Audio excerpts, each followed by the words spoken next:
여러분 보통 기독교인 가정이나 사업체에 가보면 이제 성경 말씀을 표구로 해서 걸어 놓은 것이나 이제 뭐 성경 말씀이 액자 이렇게 뭐 조각되어서 뭐 그렇게 액자로 걸려져 있는 것을 볼 수 있죠. 여러분들 가정에도 뭐 있을 수 있고요. 어쩌면 그 액자들의 구절들은 그냥 뭐 선물을 받은 것일 수도 있겠고, 아니면은 뭐 그 가정에 또 가훈 또는 그 사업체의 뭐 좌우병, 혹은 신앙 고백이나 또 마음의 소원을 담은 그런 글일 수도 있을 것입니다. 근데 여러분도 아시겠지만 이제 성경은 원래 스토리죠. 그러니까 성경은 격언들이라 아니면은 뭐 그런 금언들을 모아놓은 책이 아니라 스토리이기 때문에 성경의 문맥에서 이제 한 구절만 떼어서 보면 이제 원래 의도와는 상관이 없이 이제 잘못 해석이 되거나 아니면 오해가 될 수 있는 가능성이 상당히 많다라는 것입니다. 사실 저희 집에는 이제 성경 구절 액자가 하나도 없습니다. 말씀을 그렇게 사용하면 안 된다는 뭐 저의 신학적인 입장 때문에 그런 것은 아니라 아무도 그런 액자를 선물해 주지 않았기 때문에 그렇죠. 근데 요즘 이제 저희 집사람이 왜 우리 집에는 성경 구절 액자가 하나도 없냐, 집에 성경 구절 뭐 액자를 좀 걸어 놓으면 좋겠다, 이제 그런 말을 가끔 해요. 그래서 제가 만약 우리 집에 성구 액자를 걸어 놓는다고 한다면 어떤 말씀이 제일 적당할까, 방마다 어떤 말씀을 걸어 놓으면 좋을까 이제 좀 생각해 봤습니다.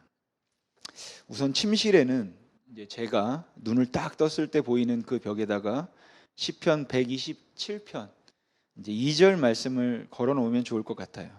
여호와께서 그의 사랑하시는 자에게 잠을 주시는도다. 그래서 그 말씀을 잘 때 읽고 또 아침에 일어나서 읽고 그러면 이제 잠을 잘 잘 것 같습니다. 대신 제 아내가 눈을 떴을 때 처음에 보이는 그 벽에는 잠언 24장 33절 또 34절 말씀을 걸어 놓을 것 좋겠죠. 내가 좀 더 자자, 좀 더 졸자, 손을 모으고 좀 더 누워 있자 하니 내 빈궁이 강도같이 오며 내 군핏이 곤사같이 이르리라. 이 말씀을 묵상하면서 늘 일찍 일어나고, 저는 여호와께서 사랑하는 자에게 잠을 주신다는 말씀을 묵상하면서 늘 늦게까지 자는, 이제 뭐 그러면 좋을 것 같습니다. 그럼 밥 먹는 곳에는 어떤 말씀을 걸면 좋을까요? 식탁에서 밥 먹을 때 제가 마주보는 벽에는 이제 디모데전서 4장 3절 말씀이 괜찮을 것 같아요.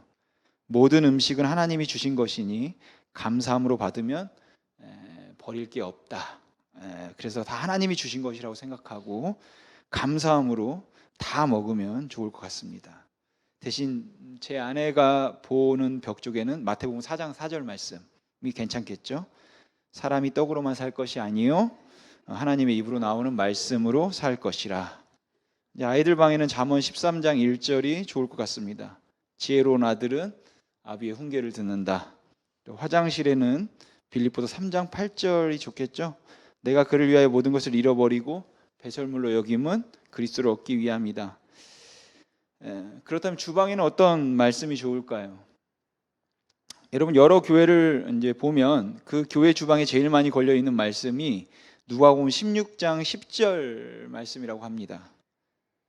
지극히 작은 것에 충성된 자는 큰 것에도 충성되고 지극히 작은 것에 불의한 자는 큰 것에도 불의하다. 이 말씀이 걸려 있대요. 아마 이 말씀이 주방에 걸려 있는 이유는 주방에서 하는 일들, 뭐 또는 청소하는 일들, 아니면 그런 비슷한 류의 봉사하는 일들은 다 작은 일이고, 선교하고 전도하고 예배하고 설교하고 찬양하는 것들은 모두 다 큰 일이라고 생각하는, 어떻게 보면 이원화된 그 생각에서부터 비롯된 것이 아닐까 이렇게 생각되어집니다. 그러니까 성경 공부를 한다든지, 뭐 제자 훈련을 한다든지, 뭐 아니면 선교 훈련을 받는다든지, 또는 전도를 하면 그건 굉장히 귀한 주의 일을 하고 있다고 생각하고, 그 외의 일들은 이제 작은 일들이라는 생각이 은연중에 사람들의 마음에 있기 때문에 그러겠죠. 이렇듯 우리는 우리가 하고 있는 모든 일들이 하나님의 일임에도 불구하고 종교적인 일들은 더 크고 귀한 일이라고 생각하고, 그렇지 않은 일들에 대해서는 이제 작은 일이다 이렇게 생각하는 이 이원화된 현상을 우리가 교회에서 이제 자주 보게 됩니다. 그리고 사람들이 그런 생각을 갖게 만드는데 결정적인 영향을 준 사건이 있다면 바로 오늘 본문 이제 사건이겠죠. 오늘 본문에 대한 오해가 그러한 오해를 불러일으키지 않았나 이런 생각이 듭니다. 왜냐하면 오늘 본문의 사건을 보면 예수님께서 주방에서 일을 하고 있던 마르다보다는 예수님 앞에서 턱을 괴고 앉아서 말씀을 듣고 있던 마리아를 더 칭찬하는 것처럼 보이기 때문에 그렇죠. 마르다에게는 내가 몇 가지만 하든지 혹 한 가지만이라도 족하다라고 말씀하시고, 마리아에게는 마리아가 좋은 것을 택하였으니 빼앗기지 아니할 것이다 이렇게 말씀하셔서, 마리아는 좋은 것을 취했고 마르다는 너무 분주했다고 그렇게 말씀을 하셨기 때문에 사람들이 생각하기에는 예수님께서 기뻐하신 건 마리아가 한 일이다 이렇게 생각합니다. 그럼 여러분, 마리아가 취한 좋은 거라는 건 도대체 무엇일까요? 어떤 사람들은 생각하기를 그게 이제 말씀을 듣는 거다 이렇게 생각하죠. 예수님의 말씀을 듣거나 예배에 참석하거나 이런 것들이 바로 마리아가 택한 좋은 거라고 생각을 합니다. 그리고 그렇게 보기 때문에 마르다가 주방에서 너무 많은 일로 바빴던 것이 예수님에게 책망을 들었던 이유다 이렇게 생각을 하게 되는 것이겠죠. 하지만 제가 생각하기에는 예수님께서 이 사건을 통해서 이런 이원화를 권장하고 있다고 생각하지 않습니다. 그러니까 예수님께서 마르다가 주방에서 일하는 것보다 마리아가 예수님의 말씀을 들었다는 것이 더 좋은 것이기 때문에 마리아를 칭찬하신 것이라고 이제 볼 수 없다라는 것이죠. 그래서 이 말씀을 이해하기 위해서는 이제 이 말씀 바로 이전에 나오고 있는 선한 사마리아 사람의 비유하고 우리가 연결을 좀 해가지고 이제 생각해 봐야겠죠. 여러분, 예수님께서 선한 사마리아의 비유를 하신 것은 이제 어떤 율법 교사가 예수님을 찾아와서 어떻게 하면 영생을 얻을 수 있겠습니까? 라고 물었을 때 그 대답으로 이제 비유를 말씀해 주셨습니다. 근데 예수님께서 이 비유를 말씀하시면서 예루살렘에서 여리고로 내려가던 길이라고 이제 설정을 하셨다는 게 재미있습니다.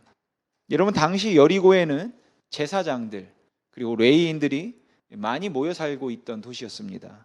그러니까 예루살렘에서 여리고로 내려가는 길이라는 것은 예루살렘에는 성전이 있잖아요.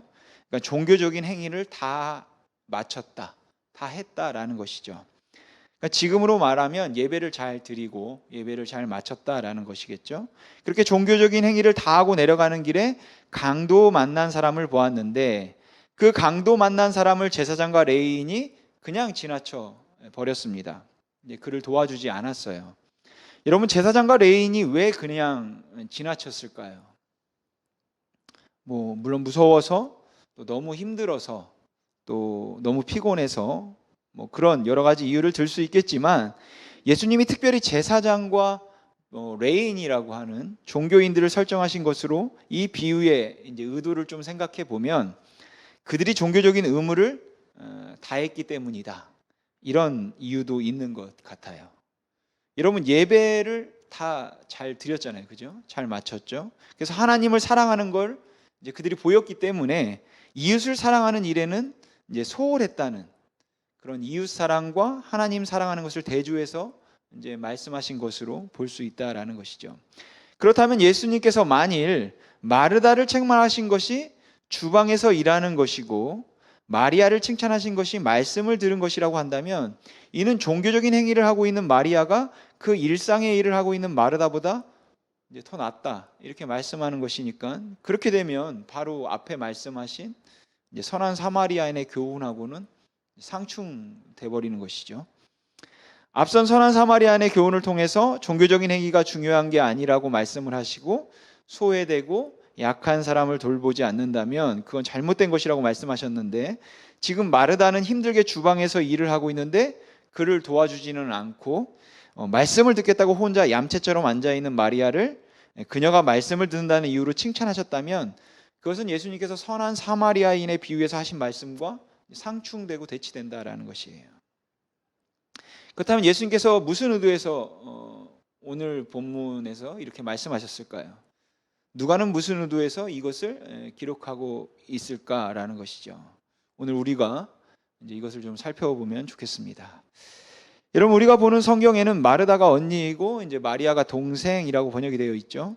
하지만 원어로 보면 누가 언니이고 동생인지 모릅니다. 그에게는 마리아라 하는 동생이라고 번역이 되어 있는데 원어에는 그냥 마리아라 하는 자매가 있다, 뭐 이렇게 되어 있어요.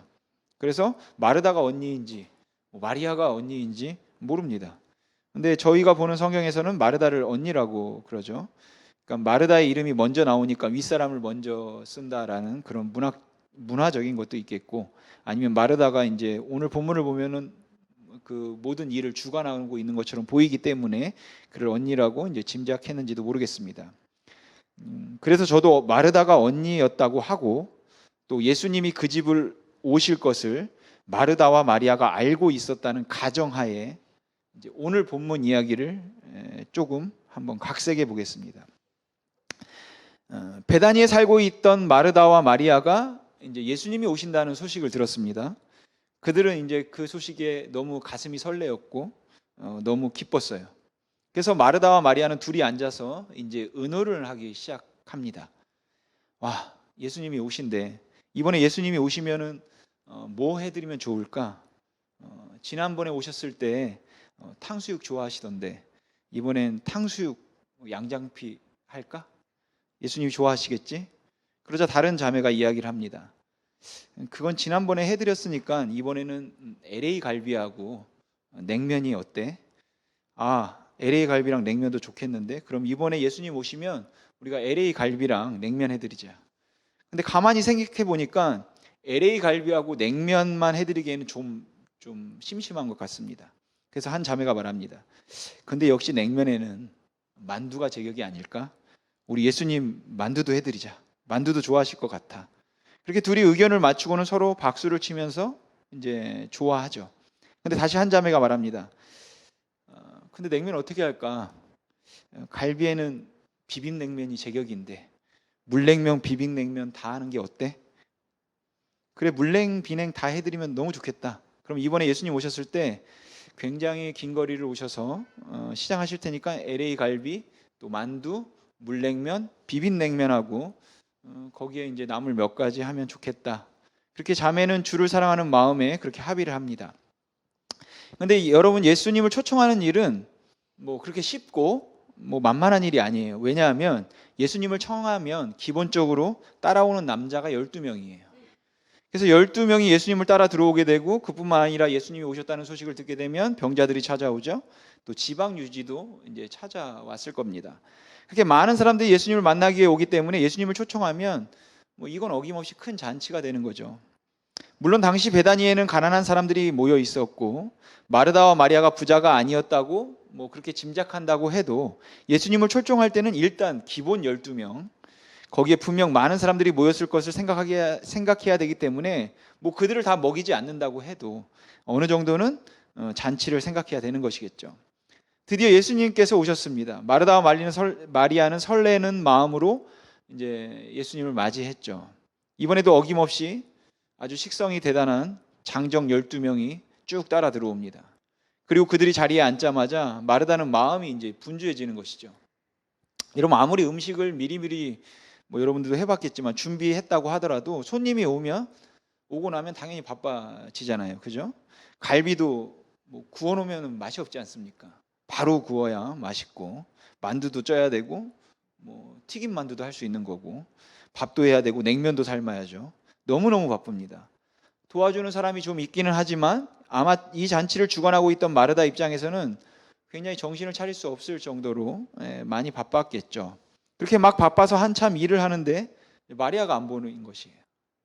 마리아가 어디 갔나 하고 한참 찾아보니까 마리아가 예수님 발 앞에 앉아서 말씀을 듣고 있는 것입니다. 아마도 마르다가 그 마리아를 발견하고는 눈짓을 했겠죠. 지금 바쁘니까 나오라고. 그리고 마리아가 그런 마르다를 봤을 거예요. 근데 마리아가 못 본 척하는 거죠. 그냥 예수님만 쳐다보고 계속 말씀만 듣는 것입니다. 그럼 마리아의 관심을 끌려고 마르다가 앞에서 아무리 뭐 손을 흔들고 해도 마리아는 일부러 이제 안 보는 거죠. 그때쯤이면 이제 예수님도 눈치를 좀 채셨겠죠. 그렇게 마르다는 몇 번 눈짓을 해도 불러내고 했는데 마리아가 듣지를 않으니까 마침내 마르다가 예수님을 찾아가서 이제 일러 바치는 것이죠. 그래서 마르다가 예수님을 찾아가서 말하죠. 주님, 내가 지금 음식 만드느라고 이렇게 바빠 죽겠는데 어째서 내 동생이 나를 돕지 않는 것을 가만히 내버려 두십니까? 가서 언니를 좀 도와주라고 좀 말 좀 하십시오. 라고 마침내 예수님에게 일렀습니다. 이때 마르다는 무슨 반응을 기대했을까요? 평소에 예수님이시라면 어떤 반응을 보이는 게 마땅합니까? 제가 생각할 때 평소에 예수님이시라면 마리아에게 이렇게 이야기했을 것 같습니다. 마리아야, 언니가 지금 저렇게 바쁘지 않니? 너도 너무 바빠서 지금 힘들어하고 있는데 너 혼자 이렇게 말씀을 듣는다고 앉아있으면 좀 얌체 같지 않을까? 나가서 언니 좀 도와주는 게 맞지 않을까? 말씀을 듣는 것도 중요하지만 말씀을 듣는 것보다 실천하는 것이 중요하니까 이 말씀을 듣는 것보다 어렵고 힘들어하는 사람을 도와주는 게 더 마땅하지 않냐? 언니가 너무 힘들어하는데 좀 도와줘라. 이렇게 이제 말씀을 해야 예수님 같죠.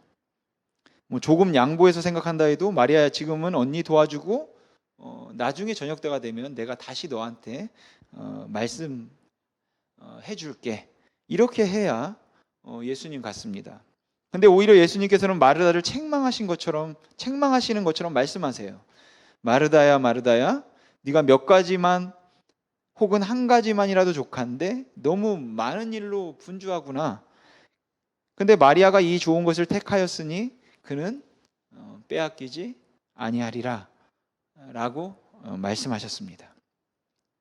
여러분, 지금 예수님께서는 음식을 많이 장만하는 게 부담스러워서 이 말씀을 하고 계시는 것일까요? 아니면 예수님은 먹는 것보다는 말씀을 듣는 것이 더 좋다는 의미에서 음식을 장만하는 것보다는 말씀을 듣는 것이 더 좋다는 의미에서 이 말씀을 하고 계시는 걸까요? 만일 예수님께서 하신 말씀을 마르다가 말씀을 듣는 것이 주방에서 일하는 것보다 더 중요하다라는 의미로 이해했더라면 그날 예수님은 밥 못 먹었겠죠. 아, 그래요, 주님? 그러면 저도 말씀 듣죠. 그리고는 그냥 앞치마 걷어치우고 마르다도 그 마리아 옆에 앉아서 말씀을 들으면 그럼 이제 뭐 밥은 물 건너 간 거죠. 예수님 그날 식사 못 하셨을 것입니다. 그런데 마르다는 그렇게 이해하지 않았던 것 같아요. 예수님이 무슨 말씀을 하셨는지 마르다는 잘 이해했다라는 그런 생각이 듭니다. 여러분, 요한복음 12장을 보면 예수님께서 마지막 유월절을 보내시기 위해서 예루살렘으로 가실 때 그때도 베다니라는 마을에 들리십니다. 근데 그때는 예수님께서 마르다의 집으로 가지 아니하시고 나병 환자였던 시몬의 집에서 이제 식사를 하셨어요. 근데 그 시몬의 집에서 마리아가 엄청난 일을 하게 되죠. 사실 오늘 본문에서 마리아가 한 일도 굉장히 희귀적인 일입니다. 마리아는 남들이 하지 못하는 일을 오늘 본문에 있는 것도 하고 있는 거예요. 그 당시 여인들은 남자들이 있는 곳에 가서 말씀을 듣는 건 허락되지 않았습니다. 그러니까 감사하십시오. 지금 이 자리에 앉아서 말씀을 듣는다는 게 여자는 일단 사람 취급을 못 받았어요. 그 당시에는. 그러니까 예수님 주변에 남자들이 앉아서 같이 나누고 있는데 그 앞에 마리아가 앉아 있는 건 그 당시 이제 문화에서는, 지금은 아니고요. 그 당시 문화에서는 용납되지 않는 일이죠. 근데 마리아가 거기 앉아 있었다는 것입니다. 그리고 더 놀라운 건 예수님께서 그것을 허락하셨다라는 것이에요. 보통 랍비라면 어디서 감히 여자가 이렇게 말했을 텐데 그 문화적인 배경에서 그렇게 말해야 되는데 예수님은 그것을 이제 허락하신 것이죠. 그런데 이 나병 환자 시몬의 집에서 예수님께서 식사를 하실 때 마리아는 더 획기적인 일을 합니다. 남자들이 쭉 앉아서 이야기를 나누고 있는데 마리아가 병을 하나 들고 그 방에 들어오죠. 그리고는 향유가 들어있는 병을 깨뜨리고 그 향유를 예수님 발에 부었습니다. 그렇게 예수님의 발에 향유를 붓고 난 다음에 머리를 풀고 그 머리털로 예수님의 발을 닦았어요. 여러분, 당시 근동지방의 문화에서 남자들 앞에서 여자가 머리를 푸는 것은 창녀의 행위입니다. 그것은 비난을 받을 수밖에 없는 일이에요. 그렇게 마리아가 혁명적인 일을 하고 있을 때 마르다는 뭐 하고 있었을까요? 마르다는 일을 하고 있었습니다. 잔치할 새 일을 했다고 하니까 마르다는 주방에서 또 일을 하고 있었던 것 같아요. 근데 여러분, 오늘 본문의 이야기가 말씀을 듣는 것이 주방에서 일하는 것보다 더 중요하다라는 의미였다면, 그럼 여러분, 이 요한복음에서의 마르다는 도대체 배움이 없는 여인인 것이죠. 그만큼 망신을 당했으면 이제 좀 달라져야 하는데, 이제는 주방에 있을 것이 아니라 주님의 말씀을 들으려고 애를 써야 하는데 순종이 뭔지를 모르는 것이죠. 근데 정말 그렇습니까? 그렇지 않죠. 마르다는 예수님의 말씀을 그렇게 이해하지 않았던 것입니다. 근데 마르다가 변한 것이 있다면 그 전에는 마리아 때문에 마리아가 어디 있지? 마리아가 무엇을 하고 있지? 라는 것에 관심을 가졌는데, 이번에는 마리아가 머리를 풀어헤치고 예수님의 발을 씻기고 있는 그때에도 마르다는 그냥 주방에 있었습니다. 다시 말하면 마르다는 여전히 주님을 바라보고 있었다라는 것이에요. 여러분, 처음에는 기쁜 마음을 가지고 주를 사랑하는 마음을 가지고 시작했던 일이었습니다. 그래서 마르다의 경우는 주님께 한 가지라도 더 기쁘게 해드리겠다고 음식 하나라도 더 장만하자고 했는데, 일이 너무 바쁘니까, 자기를 도와주는 사람들이 너무 없으니까 기쁜 마음과 주를 사랑하는 마음을 가지고 시작했던 일이지만 자꾸 이제 원망이 생기기 시작했던 것이죠. 그래서 예수님을 바라보기보다는 오히려 마르다는 마리아를 보면서 마음속에 불만이 생기기 시작한 것입니다. 반면에 마리아가 취한 좋은 것은 여전히 주님을 보고 있는 것입니다. 그러니까 마르다가 잃어버린 것은 주님인 것이죠.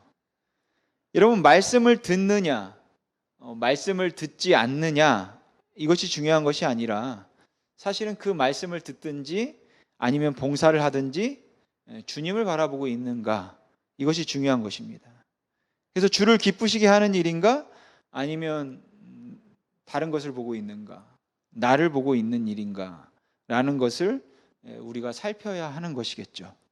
근데 대부분의 사람들이 처음에는 주를 바라보고 시작한 일이지만 시간이 지나면 지날수록 자꾸 사람들이 보인다라는 것이에요. 여러분, 교회에 열심인 사람들과 주를 사랑하는 사람들이 주님께 실망해서 교회를 떠나는 것은 별로 없습니다. 많은 사람들은 주님께 실망하기보다는 사람에게 낙심하고 실망해서 떠나요. 주님을 바라보아서 누가 뭐라고 하든지 저는 주님이면 됩니다 라고 고백하고 이제 시작한 일이지만, 사역이지만, 아무도 나를 도와주지 않을 때 분노하게 되고, 그러면서 이제 다른 사람들이 보이기 시작하면 그 순간부터 오히려 원망이 더 깊어지고 불만이 쌓이고 화가 나게 된다는 것이죠. 여러분, 주님을 위해서 많은 음식을 장만하는 것 자체는 문제가 되지 않습니다.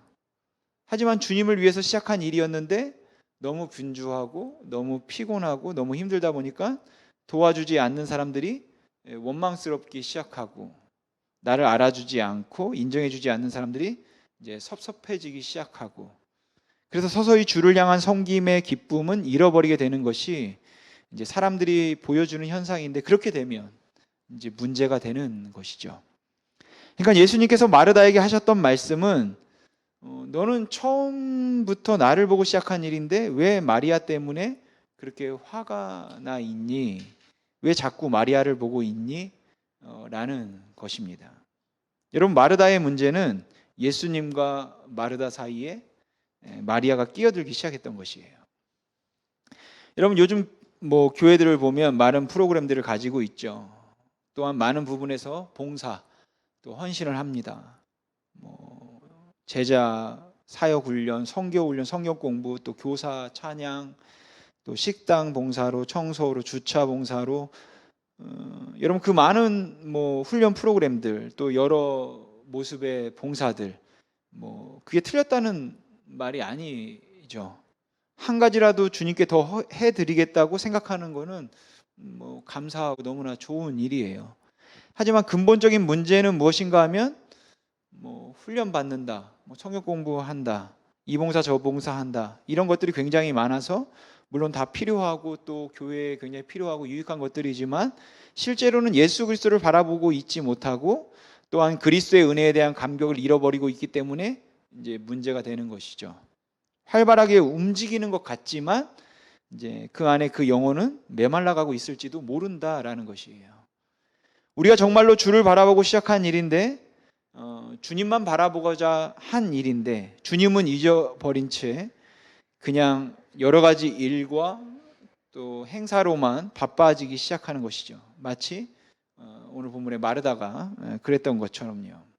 주님을 위해서 시작했는데 음식을 만들다 보니까 빨리 갈비도 구워야 되고 뭐 면을 삶아야 되고 이것도 해야 되고 빨리 저것도 해야 되는데 아무도 도와주지 않는다는 사실 때문에 분노하고 이제 화가 치밀어서 그 기쁨을 잃어버렸던 것처럼 우리들도 정말로 모든 것이 주를 위해서 하는 일이고 주님을 위해서 섬기고 주를 위해서 살겠다고 말을 하면서도 우리가 정말로 그 하나님의 구원의 은혜와 예수 그리스도께서 어떻게 나의 주님이 되셨는가 라는 그 사실에 대한 확인이 없이 또 확신이 없이 그리고 그것을 검증함이 없이 내 안에 그것이 넘쳐나고 있음을 확인함이 없이 우리가 어떤 일들을 할 때 그냥 하나의 어떤 이벤트로만 끌어가서는 안 된다라는 것이에요. 여러분, 혹 우리가 예배를 하면서 찬송을 부르기는 하지만 그건 그냥 하나의 순서에 불과하고 전혀 주님을 인격적으로 바라보고 있지 않다면, 봉사를 하면서도 주님을 생각하고 하는 것이 아니라면, 그렇다면 우리는 네가 많은 일로 분주하여 근심하나 한 가지만으로도 족하다 라는 그 주님의 말씀을 우리가 새겨들어야 할 것입니다. 너무 바쁘고 분주한 가운데, 그래서 애가 타는 가운데, 아니면 뭐 너무 여유롭고 한가한 가운데도 정말 예수님이 나의 주님이신가, 나를 이 자리에 있게 만든 오직 그분을 영화롭게 하며 그의 이름을 높여 찬양하겠다고, 내가 그분을 정말 사랑한다고 하는 그 고백에 진심이 담길 만큼 내 영혼은 주님을 바라보고 있는가, 내 영혼은 아직도 주님과 연결되어 있는가. 여러분, 이것이 중요한 것이에요. 일이 적고 뭐 일이 많고의 문제가 아니라, 바쁘고 한가하고의 문제가 아니라 내 심령이 거의 메말린 것 같은 상태는 혹시 아닐까? 여러분, 그걸 우리가 점검해야 된다라는 것이죠. 여러분, 19세기 미국의 2차 대각성 운동 때 예수를 믿으면 구원받습니다 라고 하면서 열심히 전도를 하고, 그래서 사람들은 예수를 구주로 영접해서 구원을 받는다고 말하고 받았다고 말하고 하는 그런 부흥이 있었습니다. 근데 그렇게 구원받은 사람들이 가난한 사람들을 도와주지 않았고, 또한 사회적으로 정의를 행하는 일들이 점점 더 약해졌기 때문에 그것을 보면서 사회 정의를 말하는 사람들은 이것은 윤리적으로 타락했다, 그렇게 생각했어요. 그래서 그 대각성 운동으로 부흥이 일어나서 예수를 구주로 영접하는 일은 굉장히 열심이었지만, 이들은 윤리적으로 타락해서 실제로 그 주님과 동행하는 삶을 살지 못했다고 생각을 했던 사람들이 사회복음주의 운동을 일으켰습니다. 그리고 그 대표적인 인물이 찰스 쉘던이라는 사람이에요. 이 찰스 쉘던이 쓴 책이 예수님이라면 어떻게 하실까라는 책입니다. 여러분, 예수님이라면 어떻게 하실까? 이것은 굉장히 중요한 질문이죠, 우리에게. 근데 최근에 일부 복음주의 신학자들이 예수님이라면 어떻게 하실까? 라는 것은 굉장히 중요한 질문이지만, 이 예수님이라면 어떻게 하실까 전에 그것보다 먼저 선행되어야 하는 질문은 바로 예수님이 무엇을 하셨는가? 라고 주장을 하고 있습니다. 그러니까 예수님이라면 어떻게 하실까라고 하며 우리가 예수님을 본받는 것도 굉장히 중요하지만, 그보다 더 중요한 것은 그 예수를 본받기 위한 열심을 우리가 갖기 이전에 우리가 예수를 본받도록 만드는 그 결정적인 것, 예수님이 나를 위해 무엇을 하셨는가. 즉, 예수 그리스도께서 나를 위해서 십자가에 달려 죽으시고 부활하심으로 나의 생명이 되셨다는 바로 이 놀라운 고백이 내 안에 있는가. 그 고백의 회복이라는 것이에요. 여러분, 예수님이 무엇을 하셨는가를 회복하지 않고 그냥 예수님이라면 어떻게 하실까만을 이야기하다 보면 우리는 우리의 행위만을 이야기하지 주께서 우리를 위해서 하신 일을 놓치게 됩니다. 우리가 교회의 일들을 하다 보면 내가 뭐 해야 될까? 내가 뭘 하면 될까? 우리 교회가 부흥하기 위해서 뭘 하면 좋을까? 어떻게 하면 교회 학교가 부흥할까? 예수님이라면 어떻게 하셨을까? 이런 질문들은 굉장히 많이 하는데 그 질문을 가능하게 만들었던 그 결정적인 질문, 주께서 나를 위해서 무엇을 하셨지? 이 엄청난 감격을 놓치고 있는 경우들이 있다라는 것입니다.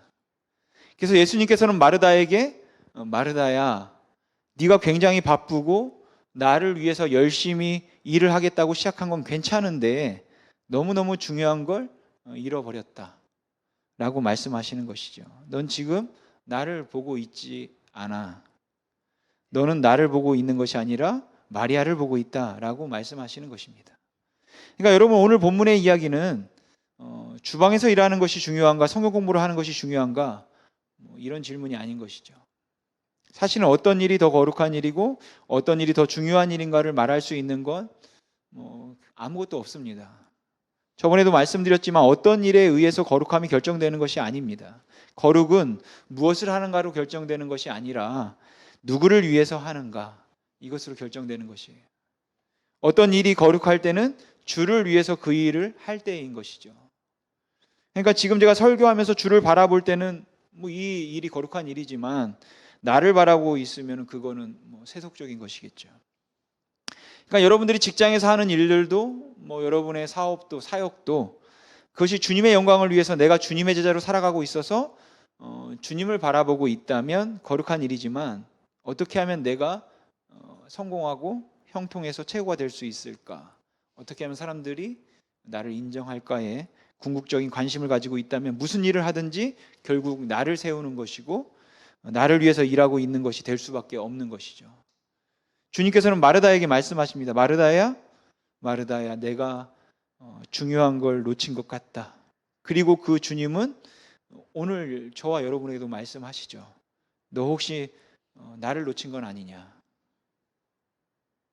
지금 이 자리에 앉아 있기는 하지만 그 주님을 향한 애정과 사랑과의 열정을 잃어버린 채 그냥 피곤에 찌들고 일에 지쳐서 너무너무 힘들고 너무너무 피곤하고 또 뭔가를 해보았지만 계속 부응하지 않는 지금 상황에 주를 사랑한다고 시작해서 한 일이기는 하지만 그렇지만 모든 게 버거워서 기쁨을 잃어버린 채 있는 것은 아닐까.